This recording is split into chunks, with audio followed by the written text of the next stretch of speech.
Hello everyone, welcome to my channel commerce with Shikha. इस video में मैं आपको बताऊंगी कि एंट्रीज कैसे रिकॉर्ड होती हैं जब फोरफिटेड शेयर्स जो हैं वो पूरे के पूरे रीइशू नहीं किए जाते, उसका कुछ पार्ट जो है वो रीइशू किया जाता है। उस केस में देखो जनरल एंट्री कैसे होगी। क्वेश्चन एक अवेलेबल है मेरे पास। Bhaskar limited forfeited 20 shares of 10 each. 20 share का फोर फीचर हुआ है, 10 रुपये का एक शेयर था। 7 rupees called up on which, जिसमें से 7 रुपये हमने मांगे थे, 3 रुपये भी मांगे नहीं हैं। The share holder had paid application and allotment money of ₹5 share पर शेयर। उसने 5 रुपये पे किए हैं, मतलब 2 रुपीज़ नहीं पे किए। तो पहले हम इसकी जनरल एंट्री जो है वो रिकॉर्ड करते हैं।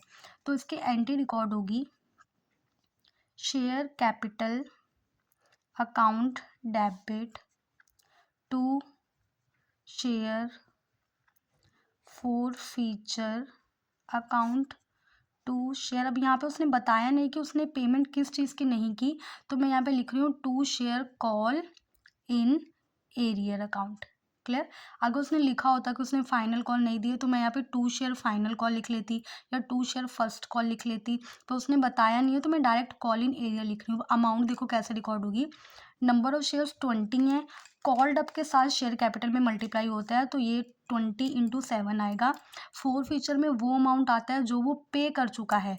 तो उसने बोला है कि उसने एप्लीकेशन और अलॉटमेंट 5 रुपये की दी है, तो मैं फोर फीचर में 20 रुपीज़ × 7 डाल रही हूँ, मतलब सॉरी 5 डाल रही हूँ।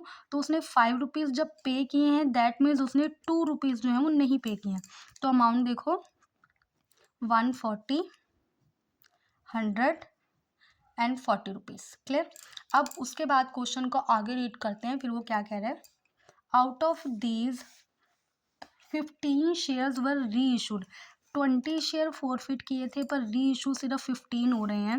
नरेश को री इशू हुए हैं एज 7 रुपीज़ पर शेयर पेड अप 4 रुपीज़ 6 पर शेयर। 6 रुपये का एक शेयर जो उसको बेचा जा रहा है। तो 7 रुपये उसके कॉल्ड अप थे पर 6 रुपीज़ का उसको सेल किया जा रहा है। दैट मीन्स जो शेयर है वो डिस्काउंट पे जा रहा है मेरा। तो एंट्री रिकॉर्ड होगी bank account debit share forfeiture account debit to share capital account. ध्यान से देखो, बैंक अकाउंट में अमाउंट आएगा 15 शेयर्स के हिसाब से 6 रुपये मुझे आने वाले हैं।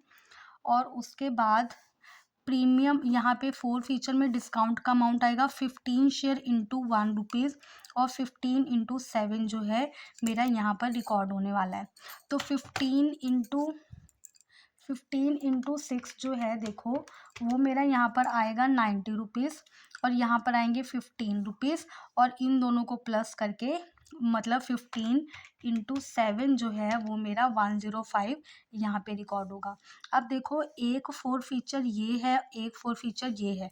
अगर उसने पूरे शेयर री इशू कर दिए होते तो मैं डायरेक्टली इन दोनों का डिफरेंस डाल देती, पर क्योंकि पूरे शेयर री इशू नहीं हुए हैं तो मुझे यहाँ पे एक वर्किंग नोट करना पड़ेगा।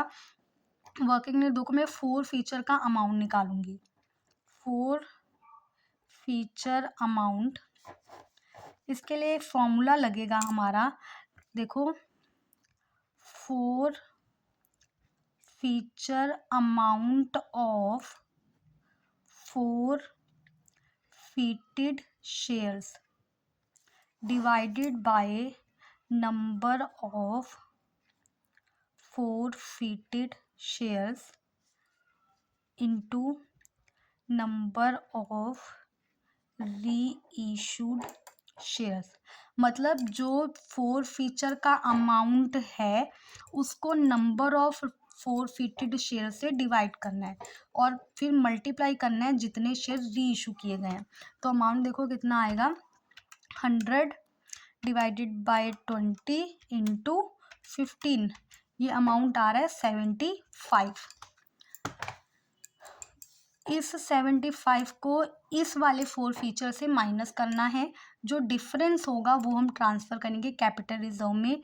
एंट्री रिकॉर्ड होगी share forfeiture account debit to capital reserve account.